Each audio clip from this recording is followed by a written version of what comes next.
morning world. Welcome to the Rights Show, where your demands and rights as a Filipino will be tackled. I am Queen Abigail Santoalia, your panel moderator, who will deliver you nothing but the truth. Okay, this time we will tackle specifically about reproductive health rights.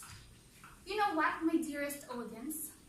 Knowledge of sexual and reproductive health and access to correct information, comprehensive sexual education, sexual and reproductive health services, and basic health and medical care are crucial for reducing infant and maternal mortality.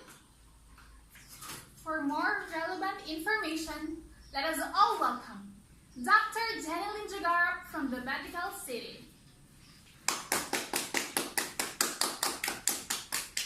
Department of Health Secretary, Ms. Deline Palmas. And Human Rights Commission Representative, Ms. Darlene K. Benzuela. Good morning, ma'am. Good morning. Okay, you know what?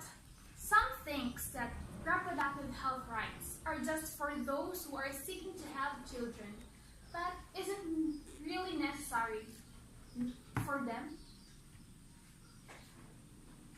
Okay.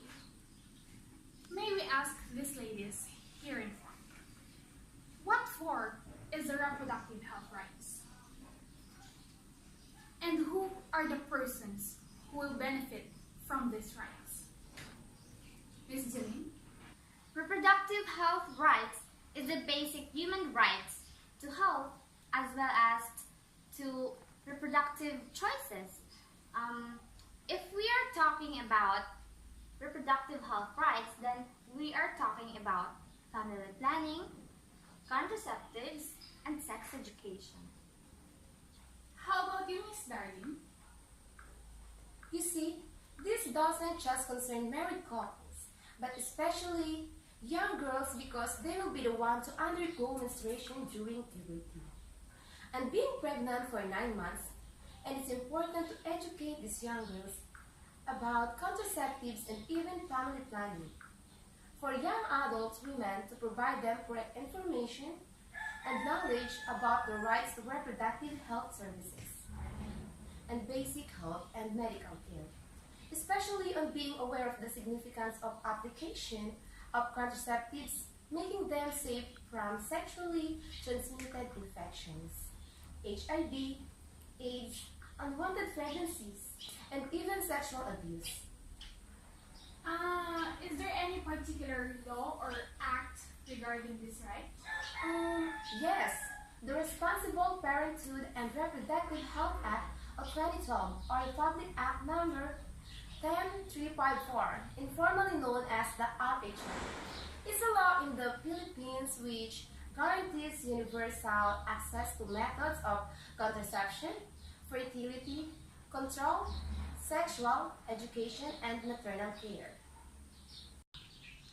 Additional information to what Ms. Darlene told us. According to Unite for Sight, the RHLO can greatly reduce mortality rates. A study in 2012 found that contraceptive use caused 44% reduction of maternal mortality in 2008. The researcher also predicted that by the use of contraceptions, lessened worldwide maternal deaths by 29%. This statistic calls for increased access to reproductive health and family planning services. This evidence shows the significance of RHLO to our life. It is really helpful for us to lessen the risk of having different infections like HIV, STI, AIDS, and maternal deaths. Since we have tackled about the significance of reproductive health law, what are the possible effects of the absence of this particular law? Without the RH law in the Philippines, it will really affect us because the HIV, STI, AIDS, unwanted pregnancy, and maternal deaths may increase. Why? Because the Filipinos are not aware of the things that might happen or the risks that they may get from having transmission or sexual in other person. Because as we all know, education is very important for each of us in order for us to learn. So the absence of reproductive health law affects us individually, which puts us in grave danger. Well, anyway, what do you think is the biggest factor that causes the absence of the benefits of reproductive health law? Funds is the biggest factor that causes the absence of the benefits of the reproductive health law. Without funds from our government, we are not going anywhere. Yes, I agree. Because without those funds, we won't be able to produce free seminars, contraceptives, and many more activities. And remember, we're talking about our rights here. Reproductive health is a part of our rights as citizens. With the negligence of funding RH law, our rights are neglected. As we all know, back on January 8, 2018, the Philippine Congress eliminated funding in the national budget for contraception guaranteed under RH law, cutting vital support for lower-income family planning. And in connection to that, what is the main reason why the Philippine Congress eliminated funding for national budget for contraception under RH? Why is that? And you know what, my beloved audience? The budget bill of exactly 1 billion fund for a program meant to provide free contraceptives to poor Filipino couples was removed has yet to be explained. Actually, it makes up less than 0.04% of the total 3.002 trillion approved budget for 2016. But it exposes a big problem.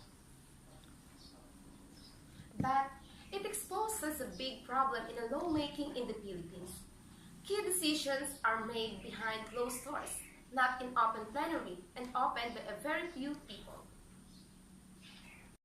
Maybe because, Darlene, they thought that it wasn't working on the long process. Because since they have allotted budget for contraceptive under RH law, they expect 0 cases of unwanted pregnancies, STI victims, and HIV/AIDS cases. But of course, that's somehow inevitable, especially in Butuan City, where there is a highest case of HIV or AIDS. Yes, there are some instances that make us think that this is inevitable, especially to the teenagers who are prone to hormonal urges, just like having the strong desire to have sex. But we should also look on the other's perspective. We should bear in our minds that parents play a big role in educating our youth, especially in sex education. And speaking of parents, here is Mr. Renz Kenneth Moral, who is currently a single parent of a teenage girl who was a victim of unwanted pregnancy, to share his thoughts and experience upon approaching his teenage daughter regarding reproductive health. Mr. Renz Kenneth Moral.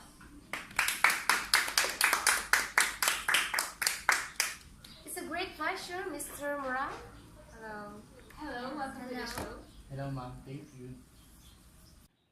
Maraming salamat po sa pag-imbita ninyo sa akin sa programa ito. Ako nga po pala si Renz Kenneth T. Moral mula sa bayan ng General Nakay, na ako po ay isang OFW sa bansang Saudi Arabia, kung saan sasabi ko po na ang buhay ko hindi umiikot sa kapapatang magagampanan ng maayos ang aking tungkulin bilang isang trabahador sa bansang iyon. Ngunit para sa akin ay umiikot ito sa kung paano ko magagampanan ng maayos ang aking tungkulin bilang isang ama, dahil sa kabila ng aming sitwasyon na ako ay tumatayo na bilang isang magulang na lamang sa aking Your parent, no? yes, ma'am. Sa aking anak. Opo. Aminado kong mahirap talagang buhay at ang sitwasyon na malayo ko sa iyong pamilya. Lalo na ngayong at the very first moment na nag-a-apply pa lang po ako bilang isang OFW. Una, parang ayaw ko pa po kasi alam ko wala nang ibang kasama yung aking anak dahil nag-iisa nga lang ako. Kaso, mas pinili kong sundin yung mas nakararapat kung yung makakabuti sa aking anak kahit na malayo ako sa kanya.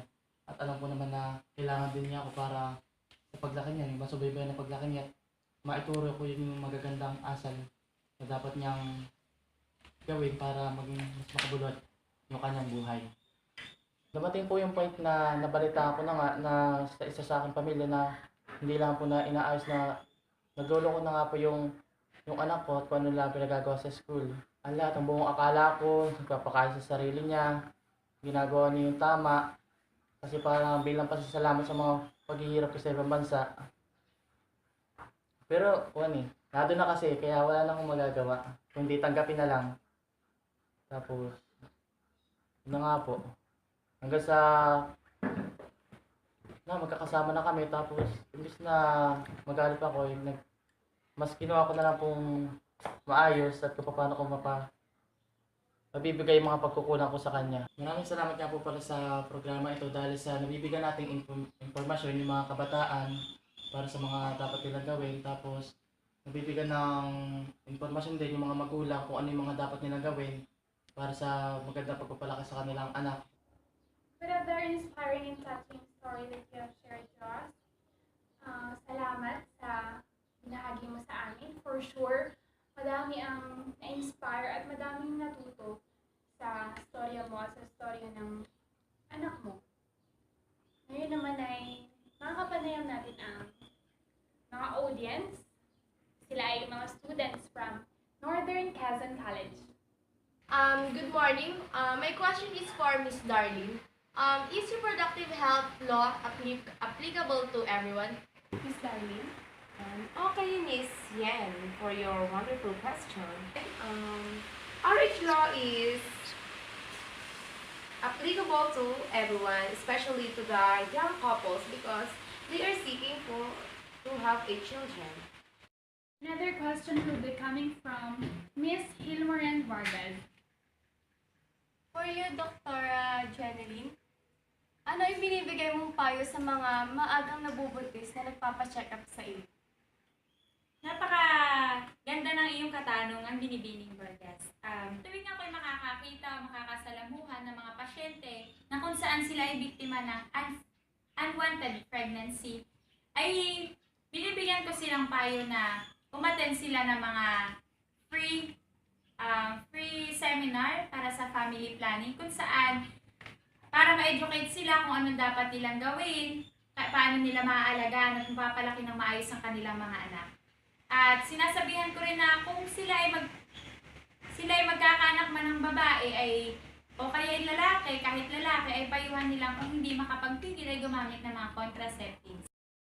Above everything that we shared, we realized that tackling reproductive health rights is really essential. We have realized that using contraceptives to avoid syphilis or even AIDS and HIV is the contribution or the benefits of the RH law. Also, we have a guest here, which was Mr. Renz Kenneth, that he has mentioned that strong parental guidance is really recommended for the children, especially to young adults or the teenagers. So we are giving our highest thanks to our guests, which are Miss Darlene K. Banzuela, our Human Commission representative, as well as Dr. Jeneline from the Medical City, and Miss Zeline Palmas, who is Department of Health Secretary. Thank you for your presence and for your shared knowledge, class. Thank you.